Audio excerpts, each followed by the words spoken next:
Qatar football world cup के दौरान Switzerland के खिलाफ मैच में पुर्तगाल के स्टार खिलाड़ी क्रिस्टियानो रोनाल्डो को नहीं खिलाया गया तो ये बहस का मौजू बन गया है। इससे कबल उनके इंग्लिश क्लब मैनचेस्टर यूनाइटेड ने इंदिया दिया था कि उन्हें अब रोनाल्डो की ज़रूरत नहीं रही। अब कतर में जारी वर्ल्ड कप में पुर्तगाल ने उन्हें बाहर बिठाकर ऐसा ही इशारा दिया है। पुर्तगाल के कोच का रोनाल्डो को बेंच पर बिठाने का तजुर्बा भी कामयाब रहा और पुर्तगाल ने स्विट्जरलैंड को 6-1 से शिकस्त दी। अब शनिचर की रात वर्ल्ड कप के क्वार्टर फाइनल में पुर्तगाल का मुकाबला मराकश से होगा। कोच सांतोस ने जनूबी कोरिया के खिलाफ आखिरी ग्रुप मैच में रोनाल्डो की जगह नौजवान खिलाड़ी गोनिकालो रामोस को शामिल किया।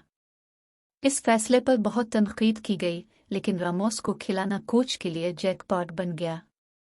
रामोस ने स्विट्जरलैंड के खिलाफ शानदार हैट्रिक स्कोर करके काफ़ी तारीफें समेटे। गुज़िश्ता कुछ अरसे से 37 साला रोनाल्डो मुश्किल में हैं। मैनचेस्टर यूनाइटेड के साथ उनका ताल्लुक एक झगड़े में ख़त्म हुआ और अब पुर्तगाल की टीम ने वो कर दिखाया जिसके बारे में कभी सोचना भी मुमकिन नहीं था।